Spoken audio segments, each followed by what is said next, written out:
friends, and thank you again for joining us on the Wednesday edition of our Holy Week daily devotionals entitled Lead Me to Calvary.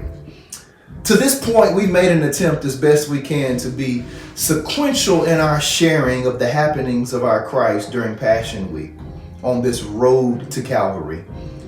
Jesus has ridden a colt into Jerusalem. He has cleansed the temple. He has wept over Jerusalem. And he is weeping over the tragic loss of opportunity of Israel. They had gathered to celebrate and commemorate their salvation from Egypt, but they failed to take advantage of the opportunity to be saved from earthly and eternal destruction. He takes his leave into Bethany, and at night he shares in intimate settings with his disciples, and they're holding on to his every word. Parables are taught, lessons are learned, predictions are made. But on Wednesday, there is no conclusive activity according to the Gospels. While there is not much recorded, there has been much to take place on Wednesday before the Lord's death. Jesus and the disciples make arrangements for the Last Supper. Judas and the Sanhedrin huddle, come together to conspire against Jesus and plan his unjust arrest. And Jesus remains throughout the day in Bethany as well as that night. However, the record is essentially silent in the happenings of this particular day. What this teaches us, perhaps, is that you can be impactful in silence. The preparation of what happens on Wednesday was just as important as to what happened on Thursday. And we ought not ignore the significance of silent preparation.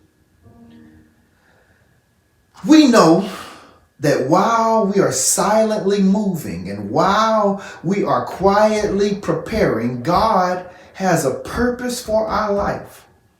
And the enemy also is silently moving and silently plotting. That's what Judas is doing.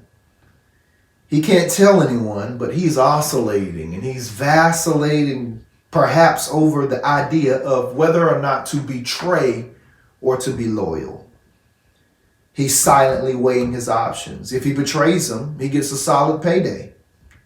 Judas is a money man. Perhaps he's a card-carrying capitalist. He's all for advancing financially. He has calculated his imaginary cost before what he could do with what he had and with all the money before he even grabs it. So he decides, I'll betray him. But wait, what if he remains loyal? Jesus is the Messiah. He is to restore Israel, so they thought. He has already denied James and John seats on alternating sides of the throne. So maybe Judas could occupy one of those seats. No, Judas doesn't like the administration of Jesus. Judas is a capitalist, and Jesus doesn't mind lending money to those that he doesn't anticipate receiving payment back for. He doesn't mind giving his cloaks and heavy clothing to those that are in need. He doesn't mind turning cheeks and going extra miles and forgiving infinitely.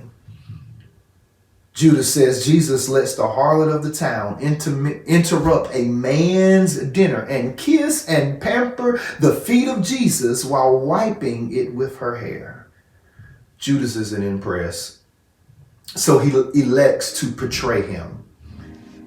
He goes to the chief priests and negotiates. What are you willing to give me, he says, if I deliver him over to you? They threw a coin box on the ground, and out of it counted 30 pieces of silver. Judas, on his hands and knees, looks up at his conspirators with satisfaction and says, we have a deal. Bishop Noel Jones preached a message many years back entitled, It Ain't Enough.